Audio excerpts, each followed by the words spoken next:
주제표와 회복 캠페인 우리 같이 하도록 하겠습니다. 자, 시작. 주여 이제 회복하게 하소서. 예배를 회복하겠습니다. 기도를 회복하겠습니다. 사랑을 회복하겠습니다. 가정을 회복하겠습니다. 사명을 회복하겠습니다. 아멘. 우리 잠언 3장 6절.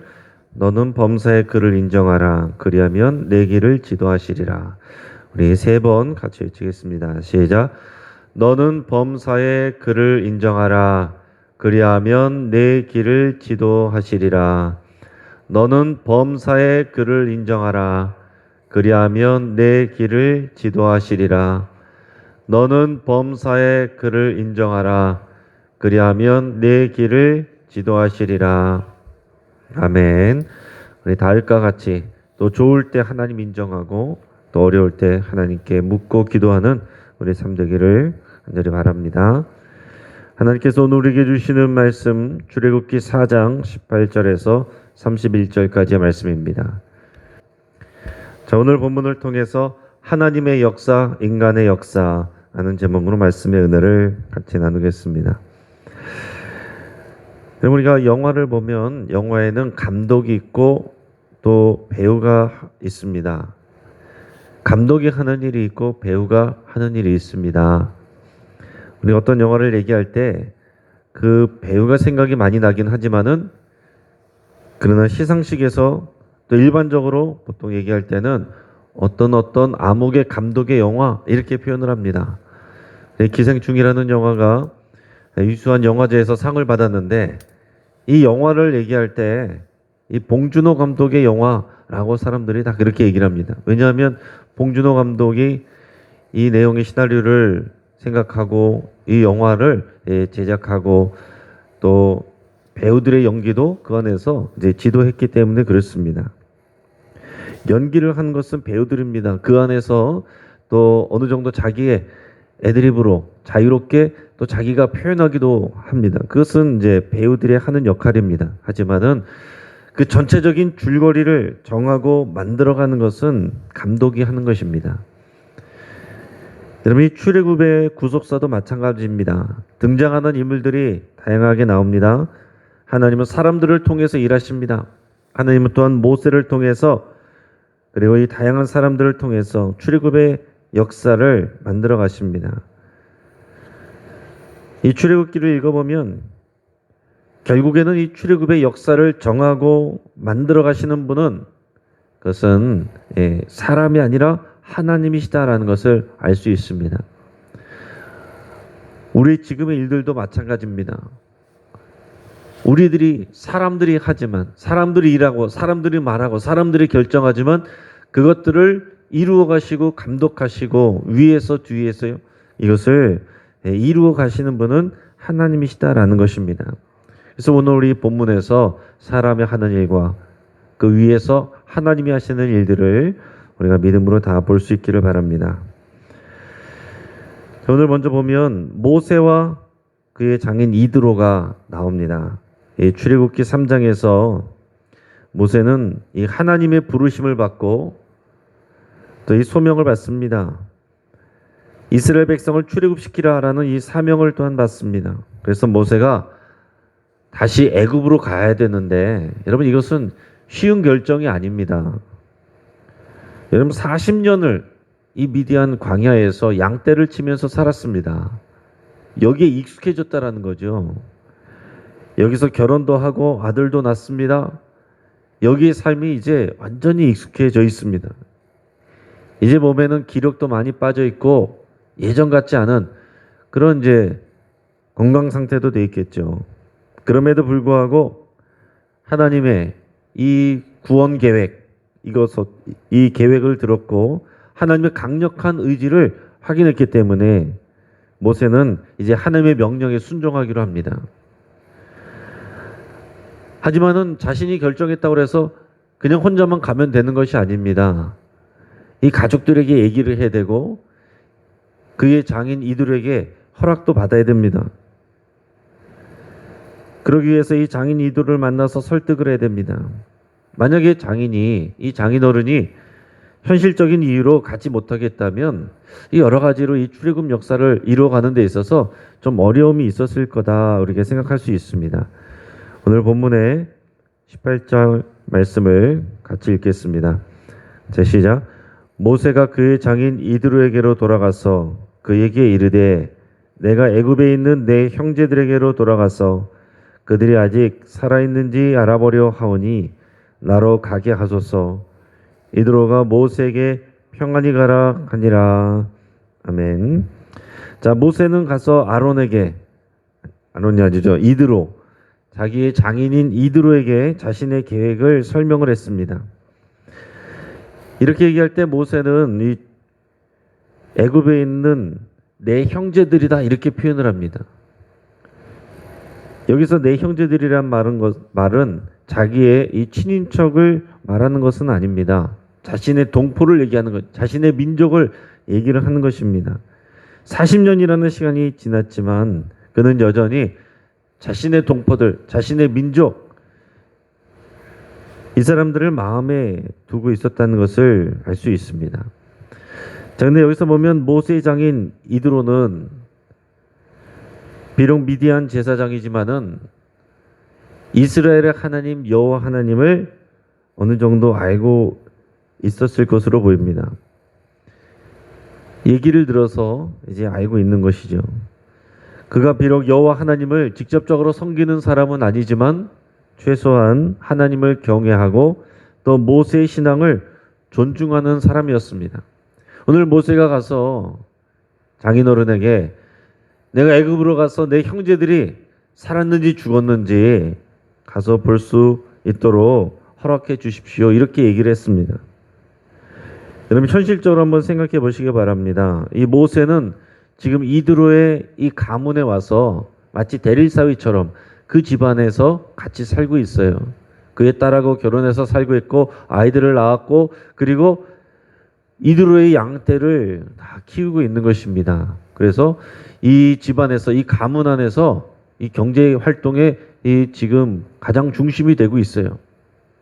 근데 이 모세가 빠져버리면 그리고 뒤에 보면 이제 그의 아내와 아이들도 같이 가는데 그리고 이제 경제 활동의 주체가 없어지고 그러면은 이들의 입장에서는 굉장히 현실에 큰 타격을 받는 것입니다. 재정적으로 경제적으로 큰 어려움을 겪게 되는 것이에요. 그런 막대한 경제적 손실도 감수를 해야 됩니다. 그럼에도 불구하고 오늘 보면 이드로는 선뜻 허락을 합니다. 그리고 모세에게 평안히 가라 라고 하면서 덕담과 인사를 건네는 것을 볼 수 있습니다. 우리가 주목하지 않아서 그렇지 이렇게 하나님께서 이루어 가시는 출애굽 역사에 이드로도 그의 장인인 이드로도 하는 역할이 있었습니다. 그 다음에 보면은 모세 아내 십보라가 나옵니다. 모세는 이제 장인에게 인사하고 그의 아내인 십보라와 아들 둘을 데리고 애굽으로 향합니다. 앞에서 게르솜이라고 그 첫째 아들의 이름이 나왔었고 이름은 여기에 나오지 않았지만은 엘리에셀이라는 또 다른 이제 아들이 있습니다. 이 두 아들을 같이 데리고서 애굽으로 이제 향해서 출발을 하는 것입니다. 오늘 24절에서 26절까지 말씀을 같이 읽겠습니다. 자, 시작. 모세가 길을 가다가 숙소에 있을 때에 여호와께서 그를 만나사 그를 죽이려 하신지라. 십보라가 돌칼을 가져다가 그의 아들의 표피를 베어 그의 발에 갖다 대며 이르되 당신은 참으로 내게 피난편이로다 하니 여호와께서 그를 놓아 주시니라. 그때에 십보라가 피난편이라 함은 할례 때문이었더라. 아멘. 자, 이 본문은 구약 성경에서 해석하기가 가장 난해한 그런 본문 중에 하나입니다. 자, 우리가 상식적으로 생각해 볼 때 앞에서는 하나님께서 이 모세를 불러다가 애굽으로 가라. 내가 너와 함께 하겠다. 너는 내가 시키는 대로만 하면 된다. 이렇게 말씀해 주셨는데 그렇게 해서 순종해서 가족들하고 가고 있는 그 가운데 그 길에서 이 모세를 만나가지고 모세를 죽이려고 하셨다라는 그런 표현 자체가 이게 앞뒤가 맞지 않지 않습니까? 이해가 되지 않죠. 근데 우리가 이것을 이제 전통적인 또 보수적인 해석으로 보면 이렇습니다. 이 가정에는 하나님 보시기에 문제가 하나 있었습니다. 그게 뭐냐면 모세의 아들이 아직 할례를 받지 않았다라는 것입니다. 자, 할례는 어떤 것입니까? 하나님의 백성들이 하나님과 백성 사이에 특별한 관계라는 것을 확인하는 믿음의 표식입니다. 자, 모세가 자기 민족을 이끌어야 되는데 자기 가족부터 믿음으로 이끌지 못하는 상황에서 그 사명을 온전히 이끌 수는 없었습니다. 왜 아들에게 할례를 베풀지 못했느냐? 아마 추측하기로는 이방 민족인 이 아내 십보라가 반대했을 것이다 이렇게 생각합니다. 그리고 숙소에서 하나님이 모세를 죽이려고 하셨다라는 것은 표현은 실제로 하나님이 그를 죽이려고 작정하시고 이렇게 달려들었다라기보다는 모세가 갑작스런 이 사경을 헤매는 이런 어려움과 고통을 겪게 되었고 그런 상황 속에서 있는 것을 이렇게 표현했다라고 할 수 있습니다. 그럴 때 십보라는 이 상황이 갑작스럽게 자기 남편 모세가 지금 이 사경을 헤매는 이런 상황이 자신의 아들을 할례를 주지 않는 것과 연관이 있다는 것을 바로 알아챕니다. 그러니까 이것을 우리가 역추적해서 십보라가 이 일과 관련한 것을 알고 있고 거기에 대한 책임감을 느끼고 있다는 것을 우리가 생각할 수 있는 것이죠. 그래서 이 남편이 지금 사경을 헤매는 모습을 보면서 십보라가 그 즉시로 급하게 자기 아들에게 할례를 행합니다. 그리고 그 포피를 베어서 모세의 발에다 갖다 대면서 모세에게 뭐라고 얘기합니까? 당신은 참으로 내게 피남편입니다. 이렇게 얘기했어요. 그러니까 이 표현도 참 해석하기 어려운 표현이에요. 피남편이다. 여기서 피는 피를 우리 흘리는 피를 얘기하는 것입니다. 그러니까 당신은 나에게 이 피와 관련된 남편이다 이렇게 표현을 하는 것인데 이것은 이 할례의 피, 할례할 때 우리가 흘리는 그 피, 하나님과 이 언약을 확인하는 이 할례의 피와 관계돼서 우리는 연결되어 있다 이런 표현을 하는 것으로 우리가 볼 수 있습니다. 그러니까 이 할례의 피로 모세와 이 아내 십보라와 그의 아들들이 다 연결이 되어 있다. 우리는 다 하나님의 백성들이다. 우리는 이방 민족 출신이지만은 십보라는 이방 민족 출신이지만은 이 언약의 피로 우리는 연결되어 있다라는 고백을 했다라는 것입니다. 그래서 우리는 이 믿음의 한 가족이 되었음을 선포한다는 것이에요. 자, 전통적인 해석이 이렇습니다. 그러니까 지금 이 아내 십보라가 그 일을 하지 않았다고 한다면은 모세가 이 80년을 하나님께서 준비시켜서 이 출애굽의 역사를 시작하려고 하는 상황에서 굉장히 큰 난관에 부딪힐 수 있었고 이것이 어그러질 수 있었던 그런 상황입니다. 자, 이 아내 십보라는 모세가 이 사명을 감당하는 일에 그 과정에 있어서 자칫하면은 중대한 걸림돌이 될 수도 있었습니다. 하지만은 그 순간 그녀의 믿음과 결단을 통해서 그녀는 모세가 하나님의 쓰임을 받는 데 있어서 중요한 동반자가 된 것입니다. 그러니까 우리는 출애굽기에서 십보라가 보이지 않고 모세만 보이지만은 그 현실적인 삶 속에서 이 십보라 아내의 그 역할이 굉장히 있었다라는 것을 우리는 볼 수도 있는 것입니다. 자, 그 다음에 또 하나님께서 사용하신 사람이 있는데 모세의 형 아론이 나옵니다. 그 사람은 모세의 형 아론, 애굽에 남아있던 그의 형입니다. 오늘 27절에서 31절까지 말씀을 같이 한번 읽어보겠습니다. 자, 시작. 여호와께서 아론에게 이르시되 광야에 가서 모세를 맞으라 하시매 그가 가서 하나님의 산에서 모세를 만나 그에게 입맞추니 모세가 여호와께서 자기에게 분부하여 보내신 모든 말씀과 여호와께서 자기에게 명령하신 모든 이적을 아론에게 알리니라.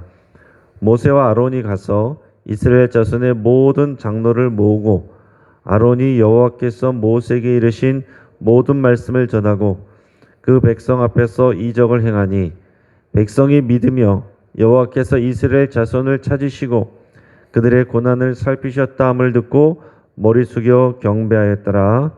아멘.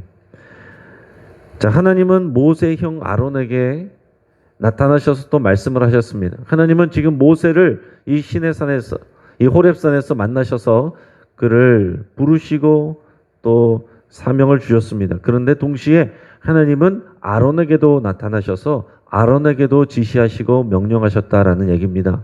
애굽에 있는 아론에게도 그에게도 사명을 주셨어요. 그 일은 뭐냐면 광야로 가서 모세를 맞으라. 모세를 배웅하라라는 것입니다. 그 모세를 안내해 주라라는 얘기예요. 자, 모세가 하나님의 사명을 감당하는 지도자로 지금 애굽에 와야 되는데 여러분 생각해 보십시오. 40년 동안 모세는 애굽의 왕궁에 있었어요. 그 민족들하고 같이 섞여 산 게 아닙니다. 그리고 또 40년 동안은 도망자로 가서 미디안 광야에서 얼굴도 못 보고 살았어요. 그런데 갑자기 이 민족 앞에 모세가 나타나서 하나님이 나를 보내셨다 라고 할 때 그 말에 귀를 기울이고 신뢰할 만한 사람이 누가 있겠습니까? 그러니까 그 역할, 그 중간의 역할을 이어주는 연결고리 역할을 아론이 해줘야 된다라고 하나님께서 그것을 준비시켜 주시는 것입니다. 여러분, 하나님께서 얼마나 보시면 치밀하시고 자상한지 보세요. 하나님께서 사명을 주셨으면은 내가 이것을 어떻게 합니까? 내가 지금 말도 뻣뻣하고 지금 이제는 애굽 말도 히브리 말도 잘 못합니다. 괜찮다. 너희 형 아론을 통해서 얘기해 줄 거다. 내가 지금 80년 동안 이 사람들 만난 적이 없는데 어떻게 가서 그 사람들에게 내가 하나님의 또 사명을 바꿨다는 것을 설득시킵니까? 아론을 또 준비시켜서 만나게 다 하시는 거예요.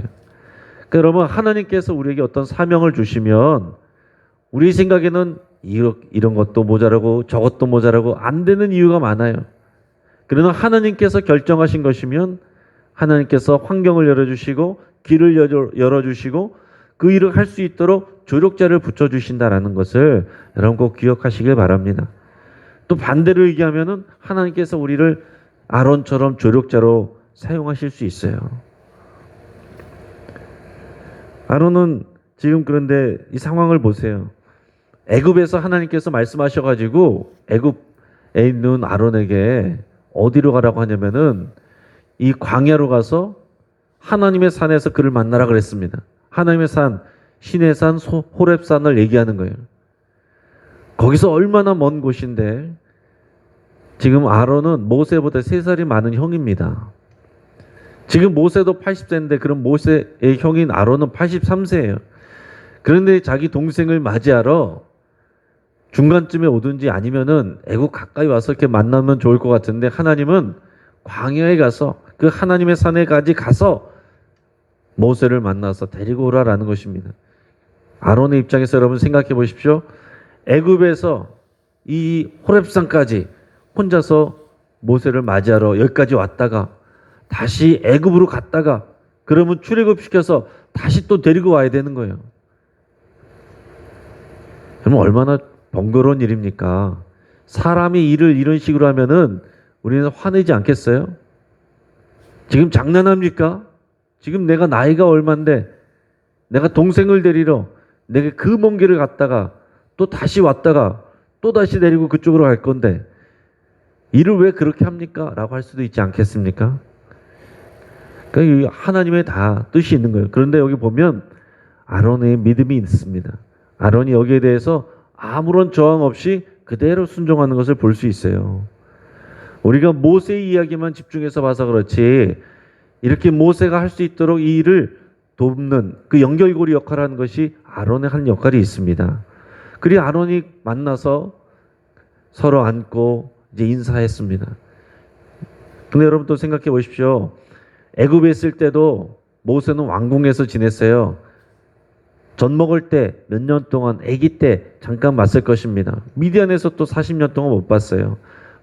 별로 그렇게 그 교제가 오랫동안 있었던 것이 아닙니다. 아주 어릴 때 잠깐 그 기억이 있는데 그러나 그 기억을 가지고 또 그 동생을 맞이하고 또 인도해주고 그런 일을 아론이 지혜롭게 잘하고 있는 것입니다.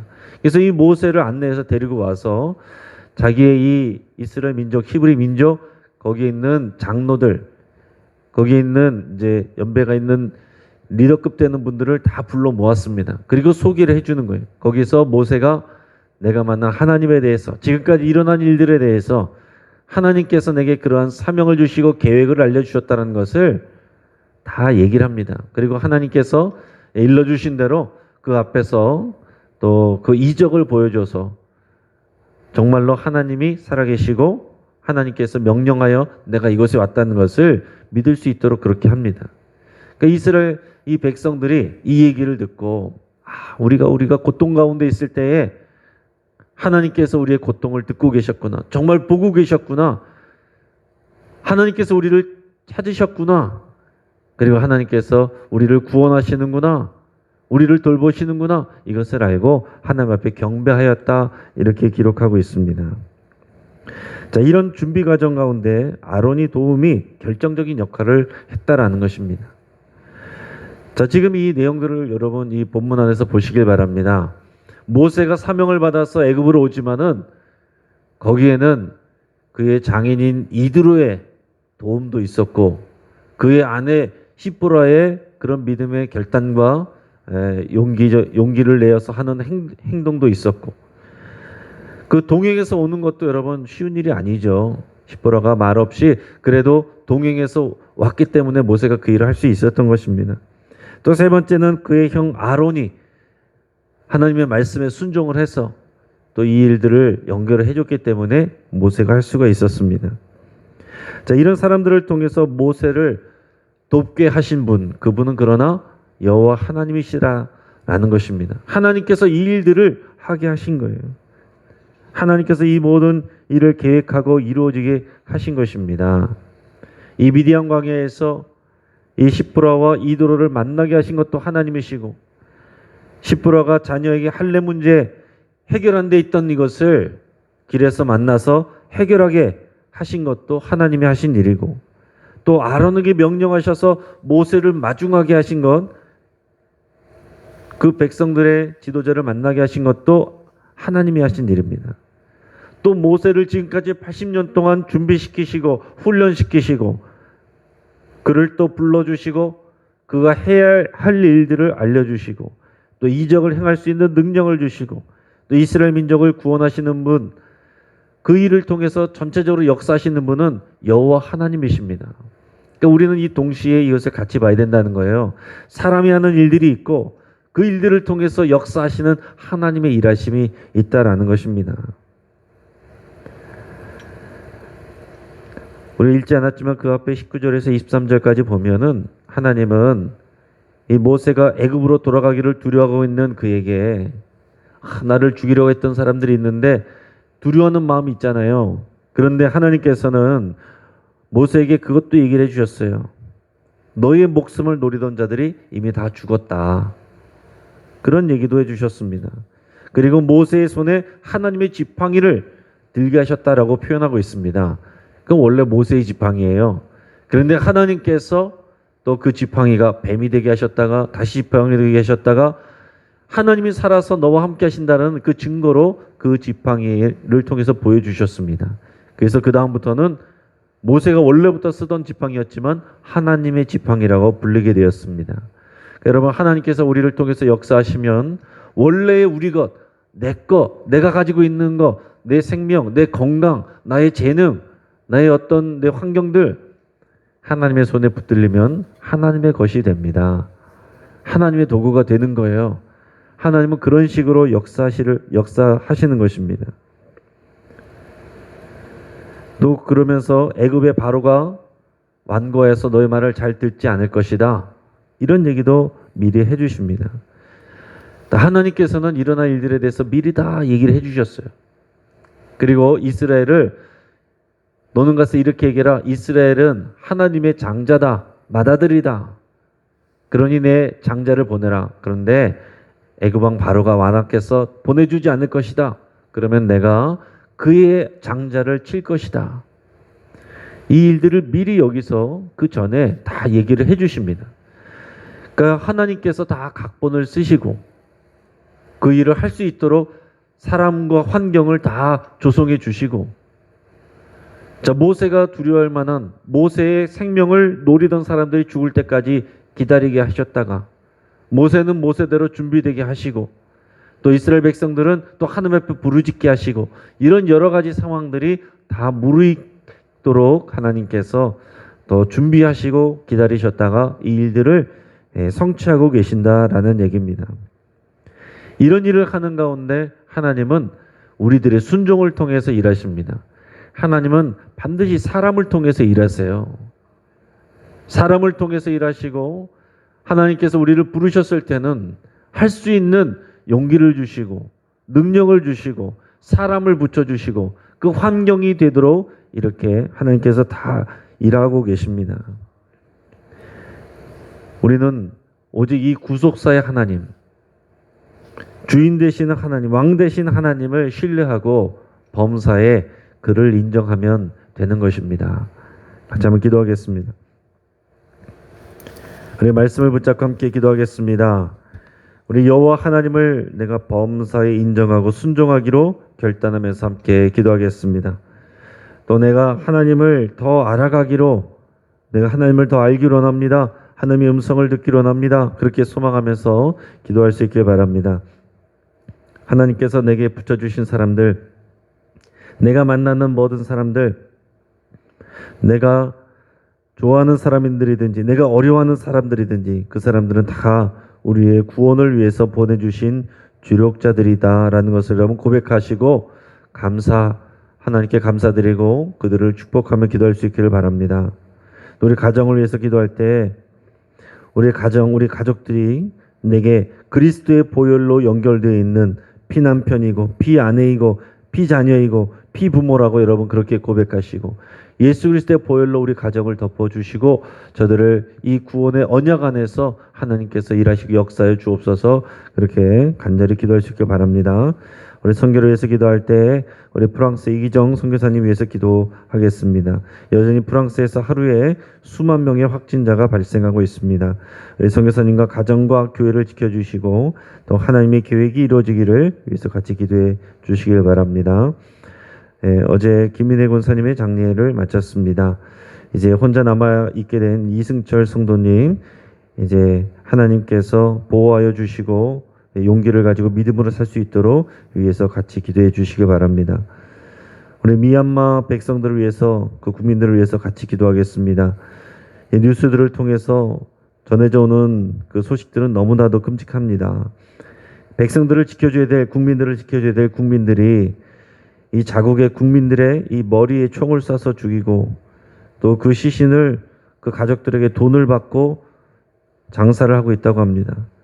돌려준 그 시신에는 장기 밀매의 흔적도 남아있다고 합니다.